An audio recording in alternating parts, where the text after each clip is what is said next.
Ever pondered why some people manage money better than others? Why do some individuals amass wealth with apparent ease, while others, even with hefty paychecks, wrestle with constant financial chaos? The book, The Psychology of Money by Morgan Housel, not only attempts to unravel this conundrum but also explores the intricate relationship we all have with money. This eye-opening read delves into the heart of personal finance not as a numbers game but as a behavioral one.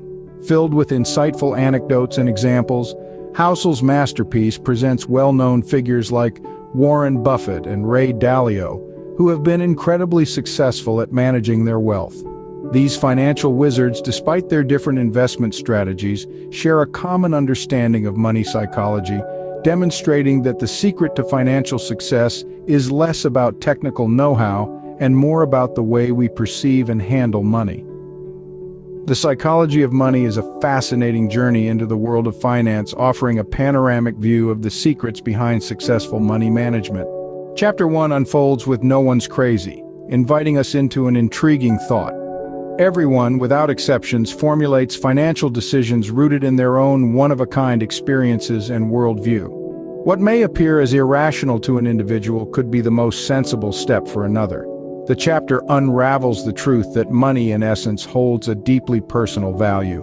This concept is not merely theoretical but has been proven true by countless real-life instances. For instance, consider the case of a young entrepreneur who declined a lucrative job offer to venture into the unpredictable world of startups. To many of his peers, this decision might have seemed irrational, risky, and downright foolish. However, drawn from his personal experiences and understanding of market trends, he believed in the potential of his idea. Fast forward a few years, this decision, once considered erratic, resulted in a multi-million-dollar. Another instance, a woman, despite having a steady job, decided to invest her savings in an art course, a decision that many saw as an irrational financial move. However, driven by her passion and firm belief in her talent, this unconventional financial decision led her to become a renowned artist whose paintings now fetch a hefty sum in the art market. These anecdotes serve to underline the concept that financial decisions are influenced heavily by our personal experiences and worldview. Money, it transpires, is not just a means to an end but a deeply personal and emotionally driven entity. Therefore, what may appear irrational to one may be a stepping stone to success for another. Proceeding to Luck and Amp Risk, the second chapter of our journey. This chapter challenges the widespread belief that financial prosperity is exclusively a byproduct of hard work or intellectual prowess. It underlines often underrated yet crucial roles of both luck and risk in our financial trajectories. To illustrate this point, consider the stories of these successful individuals. Let's start with Warren Buffett, one of the world's wealthiest people and a legendary investor. He often states that he was extraordinarily lucky to be born in the US, and at the time he was, granting him opportunities that others did not have. Then there's Sir Richard Branson, founder of the Virgin Group, who embodies the principle of risk-taking. Branson has never shied away from taking bold steps, venturing into industries he knew little about, and often this boldness has paid off significantly. So the chapter reinforces that it's not just about the sweat and the grind or the brains behind the operation, but also about being in the right place at the right time and having the courage to take leaps of faith. These often overlooked elements, luck and risk, can be the game changers in our financial journeys. The third chapter, Never Enough, delves profoundly into the intriguing paradox of wealth. It suggests that an increase in wealth doesn't necessarily translate to an uptick in happiness or satisfaction.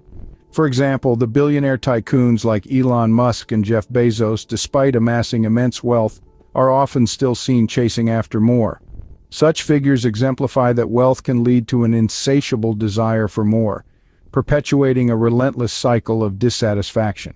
This cycle, akin to running on an endless treadmill, leaves many affluent individuals in a constant state of discontent, forever pursuing the elusive satisfaction that their wealth seemingly fails to offer. Let's skip right ahead to Chapter 5, Baffling Yet Beneficial, Compounding. This chapter delves deep into the potency of compounding, a key financial concept that, when fully comprehended and deployed, can trigger exponential growth in wealth. Compounding refers to the process where the interest earned on an investment is reinvested and subsequently earns interest itself. This interest-on-interest effect can significantly magnify the value of an investment over time.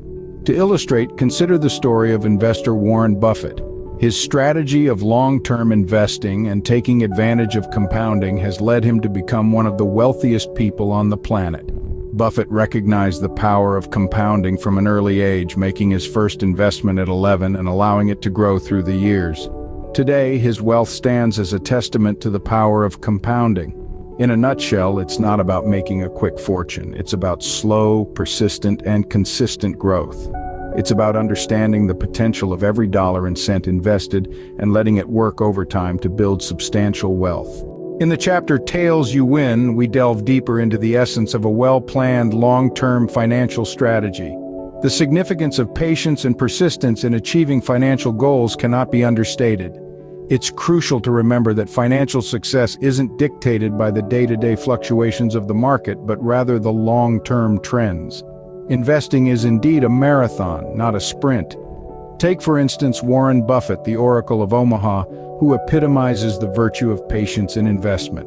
He once said, "Our favorite holding period is forever." This showcases his commitment to long-term trends over short-term gains. Similarly, Carl Icahn, a renowned American businessman, is known for his persistence in transforming companies over extended periods.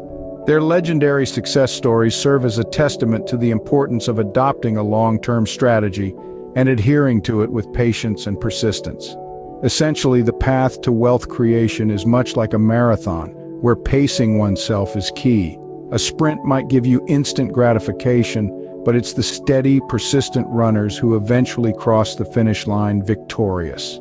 Finally, the book concludes with the chapters Save Money and Reasonable and GT Rational. Here we are introduced to the concept of saving for unforeseen circumstances, or the proverbial rainy day. Picture this: an unexpected medical emergency or a sudden job loss. Without a safety net of savings, these situations can be financially catastrophic. But with a well-cushioned savings account, you can weather these storms with less worry. It is the financial equivalent of carrying an umbrella. You hope you won't need it, but you're grateful to have it when the rain starts. For instance, consider the case of John, a middle-income earner, who diligently saves 20% of his income each month. When he faced a medical emergency, his savings allowed him to manage without sinking into debt. Then we transition into the concept of making reasonable financial decisions as opposed to always gunning for what appears most rational or profitable. An example of this principle can be seen in the story of Emily. Instead of investing all her savings into a high-risk, high-yield venture, Emily chose to diversify her portfolio. She invested in a blend of low, medium, and high-risk ventures. The result? A balanced financial profile that grew steadily over time. Her reasonable approach turned out to be more effective than a seemingly rational high-risk one. The psychology of money doesn't just provide us with strategies for managing finances. It delves into the core of our beliefs, behaviors, and biases about money. It exposes the often overlooked ways our perceptions about money affect our financial decisions. Essentially, it's about recognizing that managing money is more than just crunching numbers. It's about understanding ourselves. This is crucial because understanding the psychology of money can guide us to make better financial decisions, reduce stress, and ultimately lead to a more fulfilling life. It's not about hitting a jackpot overnight, but about cultivating a healthier, more balanced relationship with money. So the next time you're weighing a financial decision, remember it's not just about the dollar value. It's about your mindset, your beliefs, and your behaviors. That's the real key to mastering the psychology of money. The final chapter of the book, titled Freedom, emphasizes the ultimate goal of financial independence. It's not about accumulating wealth for the sake of being rich. It's about having the ability to make choices, to live life on your own terms. Picture this: being able to choose your job not because of the paycheck, but because you are passionate about it. Imagine not having to worry about the next rent payment or mortgage installment. That is what financial freedom means. The book underscores the importance of saving and investing wisely to achieve this freedom. It's not about making quick money or gambling on high-risk ventures. It's about making informed, reasonable decisions that will grow your wealth steadily over time.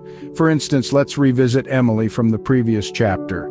Her diversified investments not only ensured a steady growth of her financial profile, but also set her on the path to financial freedom. The chapter concludes by reminding us that the ultimate goal is not just to become rich, but to use money as a tool to live a life of freedom. It's about building a life where your decisions are not dictated by financial constraints, but by your dreams, passions, and values. So as you navigate your financial journey, remember this: your goal is not just to accumulate wealth, it's to achieve freedom. Freedom to make choices, freedom from financial stress, and freedom to live a life that aligns with your values. That's the real power of understanding the psychology of money. Thank you for watching this video on the psychology of money. We hope you found it insightful and helpful. Understanding the psychology of money isn't just about knowing how to save or invest. It's about understanding your relationship with money, your motivations for earning and spending, and your long-term financial goals. The ultimate goal, as we've seen, isn't just to accumulate wealth, but to achieve the freedom to make choices that align with your dreams, passions, and values. The journey to financial freedom isn't always smooth, but with a sound understanding of the psychology of money, you are better equipped to navigate through the highs and lows. You can make better financial decisions, manage risks effectively, and ultimately pave your way to financial independence. We hope that this video has empowered you to take control of your financial future, to make informed decisions, and to strive towards the ultimate goal of financial freedom. We look forward to seeing you in our next video to further this journey of financial learning and empowerment. Bye-bye. See you next time.